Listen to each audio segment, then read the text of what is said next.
BA1 बच्चा today we are going to start the concept of the equality. समानता की धारणा, समानता का की अर्थ है, इसके किन्ने प्रकार ने, किस रूप दे विच इसनूं लिया जाता है, किन्ने एस्पैक्ट्स ने इहदे। So we all are discuss all about in this chapter.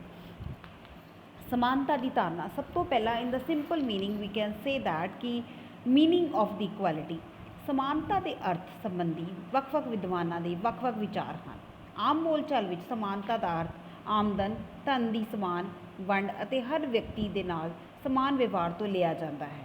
सो देखा जाए तो इक्वालिटी का मतलब बेटा होंदा है कि सारे ईक्वल होण, है ना, जिस दे विच सारिਆਂ ਨੂੰ ईक्वल वेजिज मिलते होण। इन्नी simple language we can say that कि इक्वालिटी का मतलब तो यही है कि सारे ईक्वल है, सबनों ईक्वल वेजिज मिल जाने, सब दे कोल पैसा जिहड़ा है वो बराबर होना चाहिए। बट इन रियलिटी समानता का अर्थ वो नहीं है, क्योंकि बेटा कुदरती तौर पर या जिहड़ा कह लो कि समानता के पक्ष तो सारे व्यक्ति समान नहीं होंगे, क्योंकि कोई व्यक्ति बुद्धिमान है, कोई व्यक्ति कमज़ोर है, कोई व्यक्ति मेहनती होंदा है, कोई व्यक्ति आलसी होंदा है। तो सारिਆਂ ਨੂੰ ਇੱਕੋ ही कैटेगरी ਦੇ ਵਿੱਚ रखना ये गलत होएगा, ये जस्टिस नहीं होंदा, ठीक है, ये न्याय नहीं है। इस करके समानता का अर्थ जिहड़ा हैगा वो ये बिल्कुल नहीं है कि सबनों ईक्वल समझा जाए, ठीक है। सो समानता के बेटा दो पक्ष ने, negative and the positive. Negative aspect की कहता है या नैगेटिव नकारात्मक पक्ष की कहता है कि समानता के नकारात्मक पक्ष तो भाव है क्योंकि कुदरत ने हर मनुख नूं पैदा किया है, समान पैदा किया है। सो इस करके हर किसी व्यक्ति नाल जिहड़ा है इक्वल बिहेव करना चाहिए, भेदभाव नहीं करना चाहिए, चाहे कुछ भी हो जाए। नकारात्मक जिहड़े हैगे ने समानता जिहड़ी हैगी वो ये कहती ने। बट सकारात्मक ये कहती है कि नहीं, सकारात्मक ये कहती है कि कुदरत ने सब व्यक्ति को समान मौके दिते ने, प्रदान किए ने, पर हर एक दे नाल समान व्यवहार किया जाए। परंतु इसका अर्थ ये नहीं है कि इट्टा ढोने वाले मजदूर और एक इंजीनियर या डॉक्टर को ईक्वल वेजेस दिता जाए, नो, क्योंकि बेटा वो उन्होंने क्वालिटी के हिसाब नाल, उन्होंने एजुकेशन के हिसाब नाल सैलरी दी जाती है। सो इट डजन मीन कि उन्होंने भी ईक्वल वेजेस जिहड़े हैगे ने वो मिल सकन, ठीक है।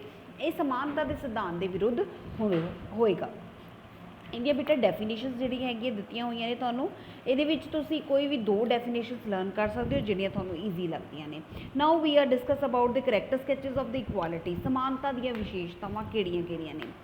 Number 1, provisions of the equal rights. समान हुण साडे देश दे विच अगर आपां कहीए कि समानता का अधिकार ये नहीं कि सारे व्यक्तियों को इक्वल समझना चाहिए या इक्वल वेजिज देने चाहिए, फिर आपां किन्हां चीज़ों तो जज करते हैं कि समानता है।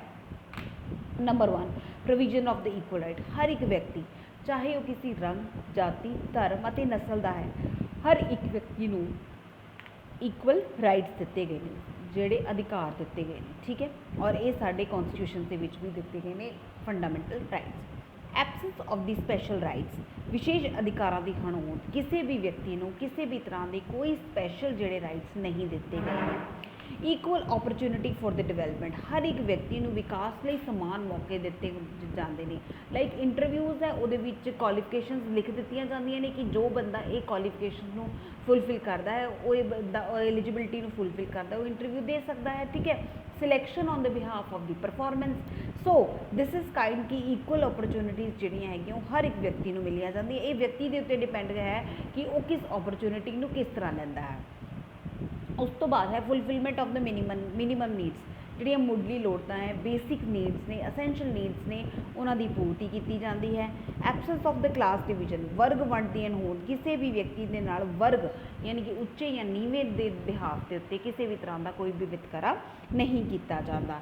Now discrimination on the relevant grounds, भेदभाव जिहड़ा हैगा उचित आधार पर, यानी कि समानता का सिद्धांत विशेष अधिकारों की होंद और विकास लिए समान मौकों के सिद्धांत पर जोर दिता है, परंतु फिर भी यह अपंग बच्चे, इस्त्रियां और होर पिछड़ियां जातियों के लोगों लिए विशेष सहूलत प्रदान किए जाने की व्यवस्था रखता है।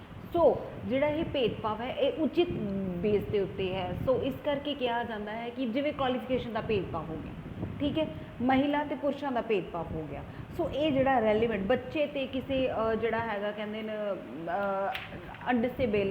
डिसेबल है, अपंग है व्यक्ति, ठीक है, हैंडीकैप्ड है, और एक जोड़ा ठीक ठाक व्यक्ति है वो भेदभाव किया जाता है, मीनस उन्होंने स्पैशल प्रोविजन दी जाती है। सो ये जोड़ा रैलीवेंट ग्राउंड है इन्हों के उत्ते भेदभाव किया जाता है। Otherwise all are equal in the eyes of equality. उस तो बाद है समानता के वक्-वक् पहलू, various dimension of the equality. Number 1 समानता का कानूनी पहलू। लीगली डायमेंशन मीनस लीगली तौर पर हर एक व्यक्ति जोड़ा है वो इक्वल है, चाहे किसी भी रंग, जाति, धर्म या नस्ल के आधार पर वो पैदा होया होवे।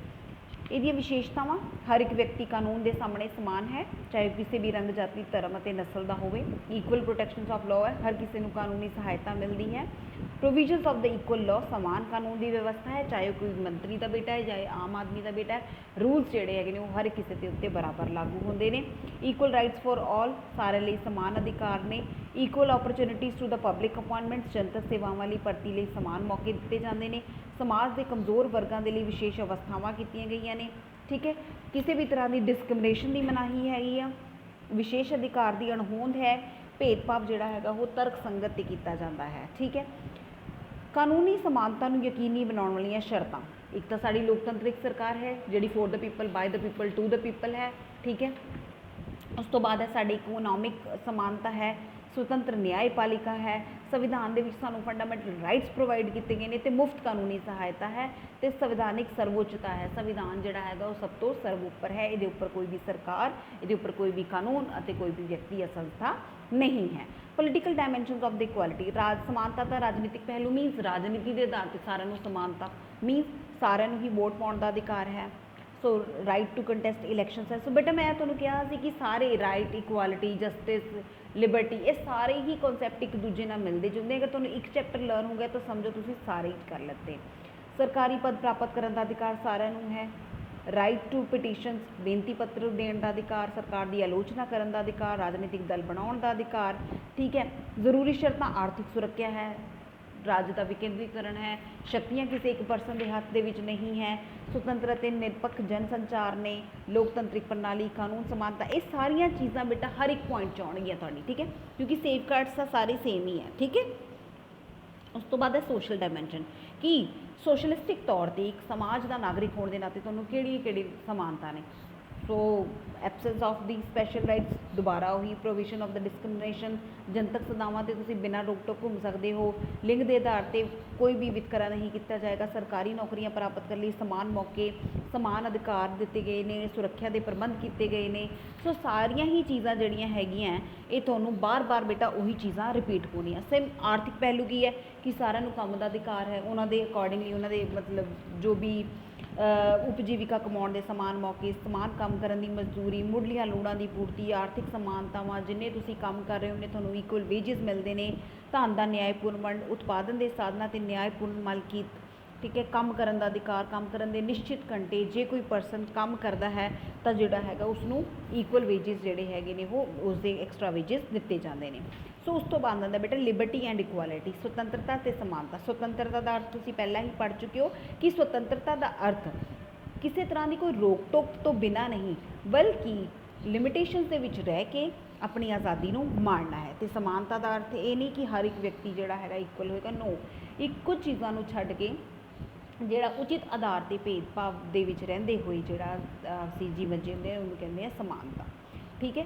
उस तो बाद liberty and equality are opposite to each other, स्वतंत्रता ते समानता एक दूजे के विरोधी हैं। वो किवें कहंदे ने, कुदरत ने सारे मनुखों को समान नहीं बनाया है, ठीक है। तो इस करके असीं कह नहीं सकते कि सारे व्यक्ति जोड़े हैगे ने वो इक्वल ने। आर्थिक स्वतंत्रता ते समानता विरोधी हैं। आर्थिक स्वतंत्रता मीनस हर एक व्यक्ति को बराबर मौके देना, ठीक है, और समानता कित्थे आ गई क्योंकि जो अमीर व्यक्ति है वो होर अमीर होंदा जाएगा तो जो गरीब है वो होर गरीब होंदा जाएगा। योग्य व्यक्तियों को अपनी योग्यता दिखाने का मौका ही नहीं मिलता, ठीक है। कई बच्चे जोड़े, कई बंदे जोड़े हैगे ने वो कैपेबिलिटी के होंदे हुए भी जोड़े हैगे ने वो एकदम पिछे रह जाते हैं, ठीक है।